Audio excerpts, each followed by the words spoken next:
YouTube channel. Today we are discuss about power factor. Power factor यदि आप theoretical बात करो तो पावर फैक्टर क्या है? Cosine of angle between voltage and current. और यदि आप प्रैक्टिकल बात करो तो एक ऐसा फैक्टर, यदि आपको रियल पावर, एक्टिव पावर निकालनी है टोटल पावर में से, कि आप टोटल पावर को किस फैक्टर से मल्टीप्लाई करो कि आपको रियल पावर और एक्टिव पावर मिल जाए, उसको बोलते हैं आप cos phi power factor. Means जैसे आपकी टोटल पावर क्या होती है? V into I. अब आप इसमें कौन सा फैक्टर मल्टीप्लाई करो कि आपको रियल पावर मिल जाए, तो उसको बोलते हैं पावर फैक्टर। ठीक है, कोस फाई। अब ये डिपेंड किस पे करता है? ये डिपेंड करता है टाइप ऑफ लोड पे। आपका लोड किस टाइप का यूज हो रहा है। Load is resistive, inductive. अब हम थोड़ा लोड के बारे में डिस्कस कर लेते हैं। Number first is resistive load.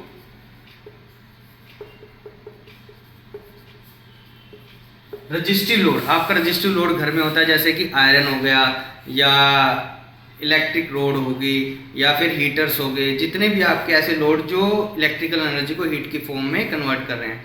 और इस केस में आपका पावर फैक्टर होगा 1 यूनिटी। सबसे अच्छा पावर फैक्टर माना जाता है रजिस्टिव के केस में। ठीक है, इस केस में आपका पावर फैक्टर होगा 1 यूनिटी। और मीन्स इसका मतलब क्या है? जो वोल्टेज और करंट के बीच में एंगल होगा वो होगा 0। अब कोस 0 क्या होता है? कोस 0 इज 1। जब वोल्टेज और करंट के बीच में कोई एंगल ही नहीं है, करंट जो आपका फ्लो होगा वो is in phase with the voltage. ठीक है, आपका सेकंड बात कर लेते हैं इंडक्टिव लोड की। यदि आपका लोड हो inductive, most of the low cases आपका लोड इंडक्टिव, घर में सब जगह, हर जगह इंडस्ट्री में इंडक्टिव लोड यूज होता है, क्योंकि हर चीज में आपका एसी में, फैन में, वॉशिंग मशीन में, फ्रिज में मोटर यूज होती है। मोटर यूज हो रही है तो इंडक्टिव लोड होगा। अब इंडक्टिव लोड है तो आपका करंट लैग करेगा वोल्टेज से। जिस एंगल से लैग करेगा उसको बोलते हैं आप पावर फैक्टर। मतलब किस एंगल से लैग करेगा उस पर डिपेंड करेगा आपका पावर फैक्टर लो है या आपका हाई है। मीन्स लो या हाई का मतलब 0 और 1 के बीच में वैल्यू है इसकी। ठीक है, यदि आपका नियर टू 1 है तो पावर फैक्टर इज हाई, मतलब पावर फैक्टर अच्छा है। और आपका यदि 0 के पास है 0.5 0.6, मतलब पावर फैक्टर आपका लो है। तो जितना ज्यादा इंडक्टिव लोड होगा उतना ज्यादा पावर फैक्टर आपका लो होगा। लो होगा मतलब जो एंगल होगा वोल्टेज और करंट के बीच में वो ज्यादा होगा। आइडियल, यदि आइडियल इंडक्टर देखें तो फिर तो आपका पावर फैक्टर जो कोस 90 होगा। बट आइडियल इंडक्टर कुछ होता नहीं है ना, आइडियल तो कोई चीज होती नहीं है, इंडक्टिव प्योर इंडक्टर तो कोई होता नहीं है। तो उसके बीच में वैल्यू वेरी करेगी 0 और 1 के बीच में, है ना। वो हो सकता है कि एंगल कोस 30 हो, कोस 60 हो, कोस 70 हो, कुछ भी हो सकता है। डिपेंड ऑन कि आपका इंडक्टर वहां पे मटेरियल कौन सा यूज हो रहा है, कैसा मटेरियल यूज हो रहा है, उसकी क्वालिटी क्या है ना। तो आपका इंडक्टिव लोड हो गया। अब थर्ड इज आपका कैपेसिटिव लोड।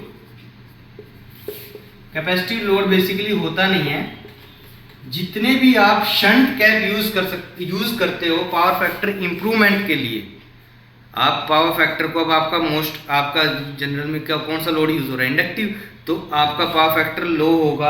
आपकी जो पावर ट्रेवल करेगी, रिएक्टिव पावर स्टोरेज, उसके लिए सोर्स लोड टू सोर्स और सोर्स टू लोड, वो आप चाहते हो कि वो सोर्स एंड से ना फ्लो करे, उसकी आप रिक्वायरमेंट अपने लोड एंड से ही फुलफिल कर ले, तो आप उसके लिए यूज करते हो कैपेसिटर बैंक।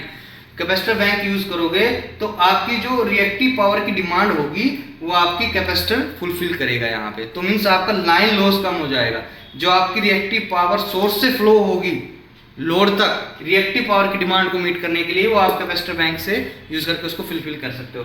तो कैपेसिटिव लोड के केस में क्या होगा? करंट आपका, अब इंडक्टर का नेचर क्या होता है? इंडक्टर का नेचर होता है कि वो कंडक्टर का अपोज करता है ना। यदि आपका करंट की वैल्यू चेंज हो रही है तो उसको अपोज करता है, इसलिए वो करंट को लैग कर देता है। कैपेसिटर का नेचर क्या होता है? वो वोल्टेज को लैग करता है। वोल्टेज को लैग करेगा तो हम करंट को यदि रेफरेंस माने तो करंट आपका लीड करेगा। कैपेसिटर के केस में, है ना, यहाँ पर आपका लैग करेगा करंट और यहाँ पर आपका करंट लीड करेगा,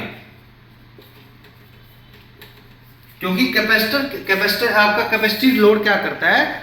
वोल्टेज का जो कैपेसिटेंस होता है वो आपका वोल्टेज का अपोज करता है, चेंज करता है, अपोज करता है चेंज इन वोल्टेज। ठीक है, और ये करता है अपोज करता है चेंज इन करंट।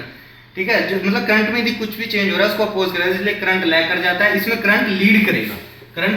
और इंडक्टर की एनर्जी क्या होती है आपकी? इसलिए 1/2 Li2 कैपेसिटर की क्या होती है 1/2 CV²। तो आज इसको यहीं पे कोशिश करेंगे आगे इसको और एक्सप्लेन करने की। लोड्स के टाइप को, रिएक्टिव पावर को हम मेन फोकस रखेंगे है ना, रिएक्टिव पावर में कि कैसे हम उसको मिनिमाइज कर सकते हैं, पेनल्टी से कैसे बच सकते हैं, पावर फैक्टर को कैसे इम्प्रूव कर सकते हैं, है ना। तो मोस्ट हम आगे वीडियो इस टॉपिक पर बनाएंगे ज़्यादा से ज़्यादा। And thank you so much.